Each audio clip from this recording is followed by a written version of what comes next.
Aléjate de ese individuo, cariño, indicó una mujer, acercando a su hijo mientras observaba a Emilia sentada con un anciano distinguido por una barba canosa y una chaqueta ajada. Emilia permaneció en silencio.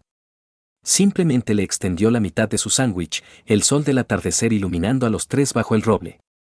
Exactamente una hora después, el sonido de un helicóptero interrumpió el sereno ambiente. El oficial al mando desembarcó, hizo un saludo y declaró: «Hemos estado intentando localizarle durante una década, señor». Emilia Rodríguez, de 35 años, era profesora de tercero de primaria en el Colegio Prado Verde y madre soltera de su hija de 7 años, Laura, en la tranquila comunidad de Valdepinos, en la Sierra de Madrid.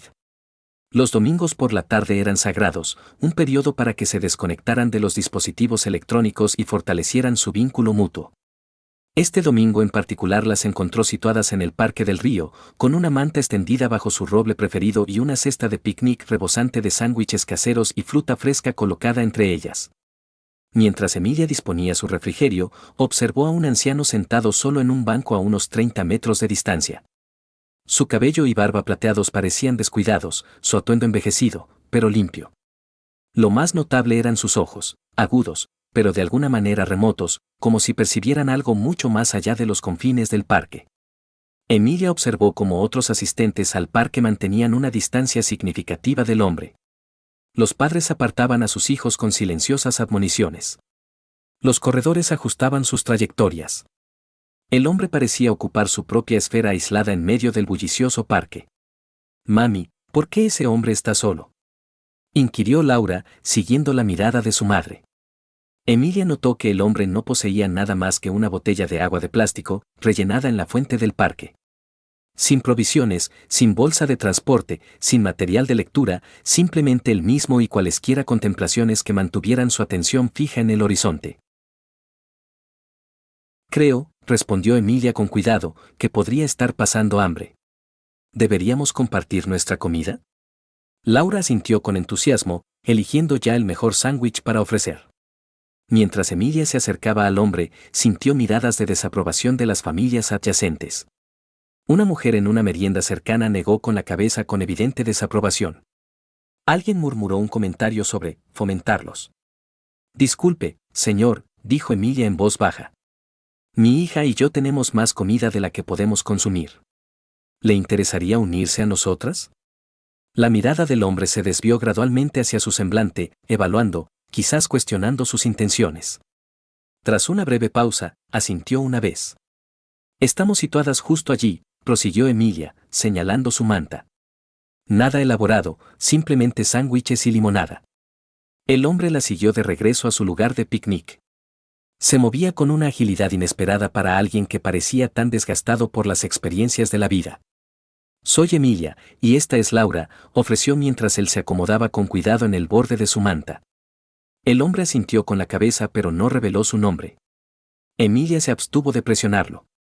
Tomó el sándwich que Laura le dio con orgullo, manejándolo con un respeto que implicaba que tal amabilidad era una experiencia desconocida. Lo consumió deliberadamente, dando bocados pequeños y cautelosos, sus ojos de vez en cuando inspeccionando el borde del parque en lo que Emilia identificó como una evaluación de seguridad, un comportamiento que había observado en su primo que había regresado de Afganistán. Desde una mesa adyacente, una mujer comentó audiblemente a su cónyuge: «¿Puedes creer que está permitiendo que su hija esté cerca de un individuo así? ¿Qué clase de madre?». Emilia fingió no haber oído, en lugar de eso sirvió limonada en un vaso de repuesto. «Mami», murmuró Laura, tirando de su manga, «¿por qué parece tan apesadumbrado?». Emilia miró a su silencioso acompañante, observando la ligera inestabilidad en sus manos, la rigidez en sus hombros.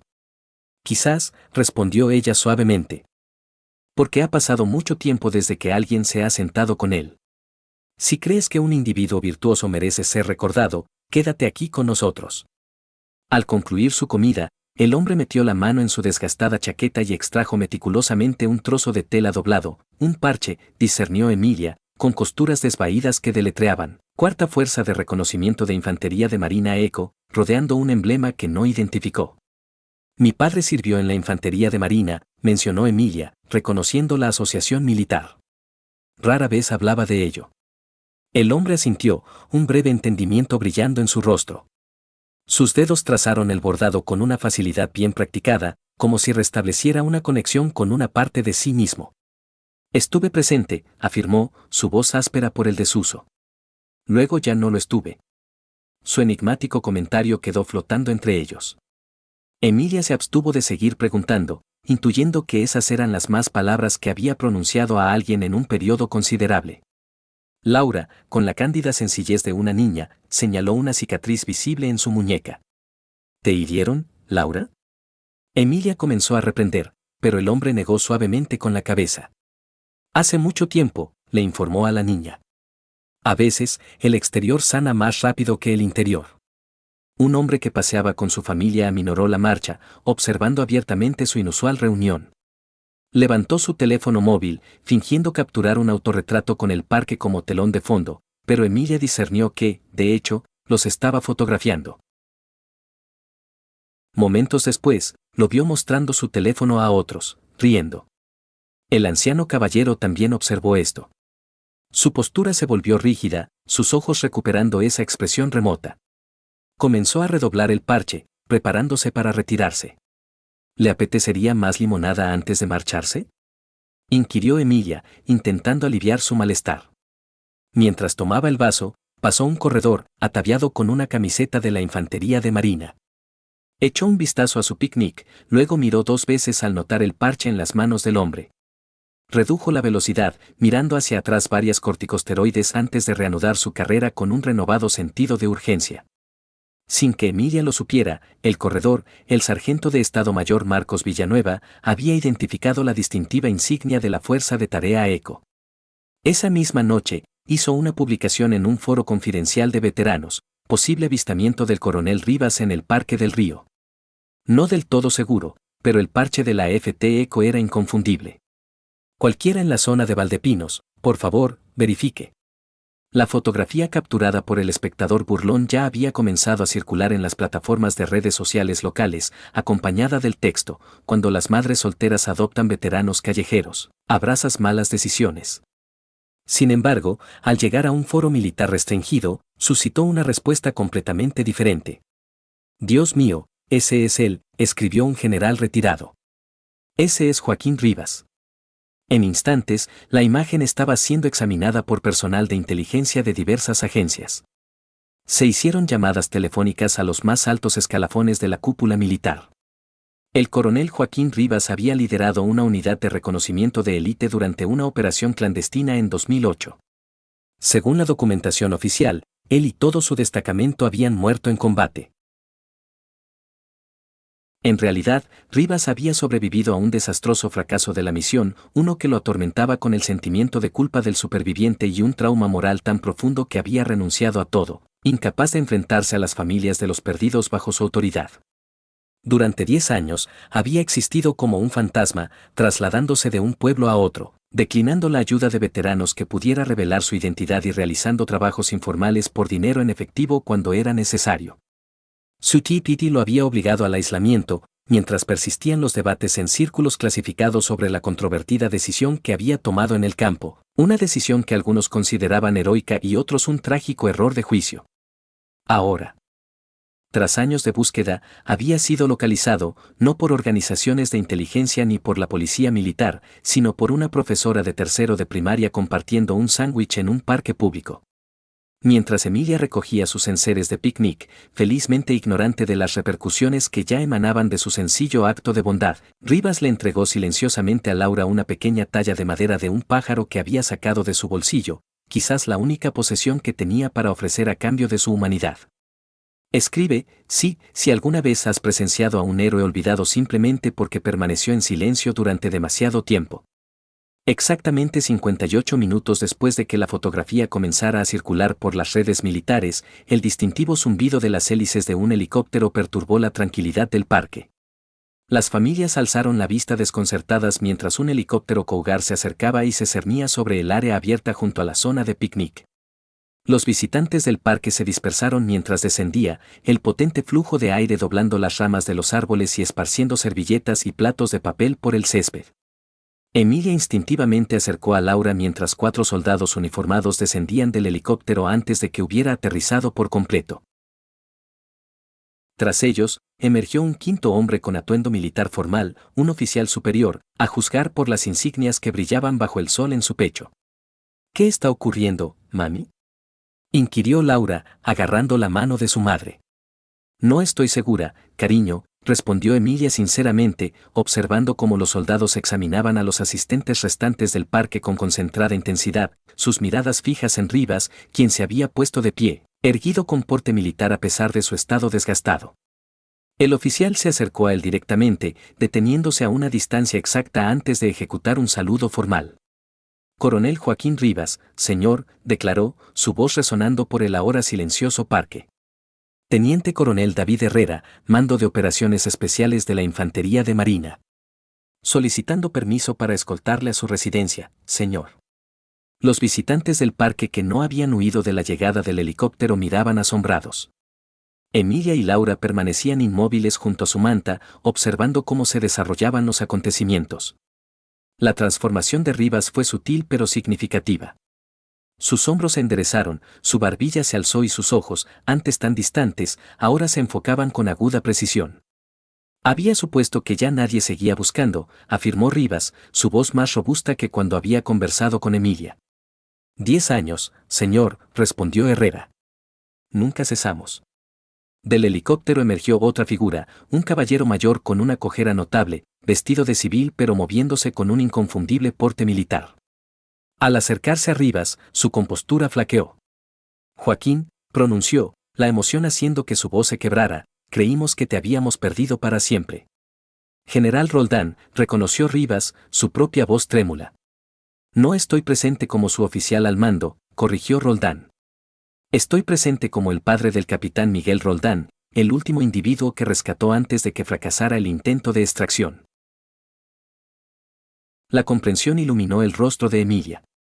El enigmático hombre con quien habían compartido su comida no era simplemente un veterano cualquiera, era alguien importante, alguien que había desaparecido de un mundo que nunca había renunciado a buscarlo. 2 soldados se acercaron a Emilia y Laura. Señora, le dijo uno con respeto, su acto de bondad de hoy logró lo que la inteligencia militar no pudo lograr en una década. No hice nada extraordinario, replicó Emilia. Simplemente compartí una comida. Usted lo percibió, corrigió el soldado. Realmente lo percibió cuando el resto del mundo lo pasaba por alto. Eso es de mayor trascendencia de lo que se imagina. El teniente coronel Herrera explicó en voz baja que Rivas había desaparecido tras una operación clandestina en la que decisiones de campo difíciles habían resultado en que algunas vidas se salvaran mientras otras se perdían. Aunque oficialmente absuelto de cualquier mala conducta, Rivas se había encontrado incapaz de perdonar sus propias acciones.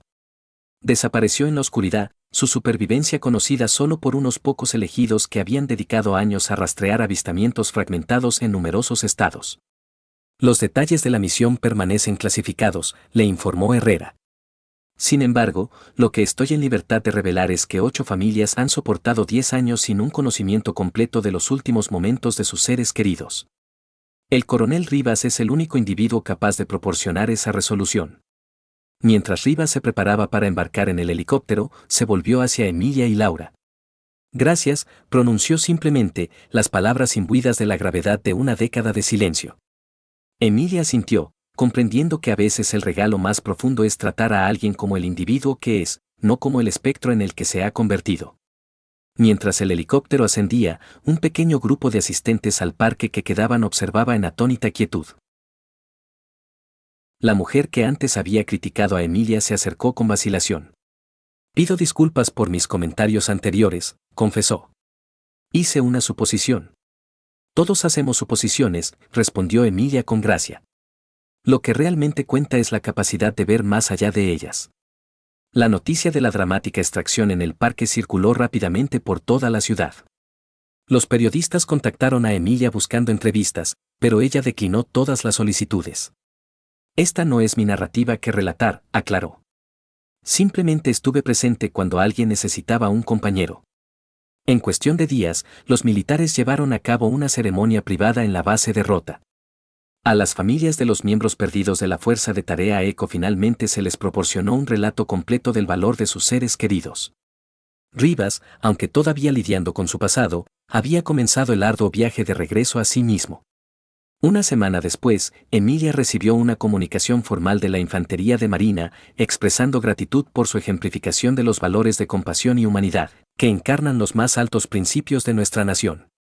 Se adjuntaba una nota personal del general Roldán: usted le recordó a un guerrero destrozado que todavía merecía la fundamental bondad humana. Al hacerlo, contribuyó a llevar consuelo a 8 familias desconsoladas. ¿Alguna vez has tomado la decisión correcta cuando todos los demás se abstuvieron? Tu narrativa también es significativa. Descubrieron algo nuevo esperándolos en su lugar habitual, un banco recién colocado con una pequeña placa de bronce. El banco de la amabilidad, donde una madre le enseñó a su hija la importancia de hacer lo correcto. Ningún helicóptero militar sobrevoló ese día. No ocurrieron sucesos dramáticos, pero cerca de su área de picnic se había izado una nueva bandera española, ondeando suavemente en el aire primaveral. Mientras deshacían su comida, un mensajero se les acercó con un sobre. Dentro había una carta manuscrita del coronel Rivas. Durante 10 años, nadie me percibió realmente. Me volví invisible por mi propia voluntad, convencido de que no merecía nada superior. Luego, en un domingo cualquiera, alguien ofreció no solo sustento, sino dignidad, el simple reconocimiento de que seguía siendo humano, a pesar de todas las circunstancias. A veces, la salvación llega no a través de grandes acciones, sino a través de un sándwich adicional y un lugar en la mesa. Usted me recordó mi identidad cuando había resuelto olvidar.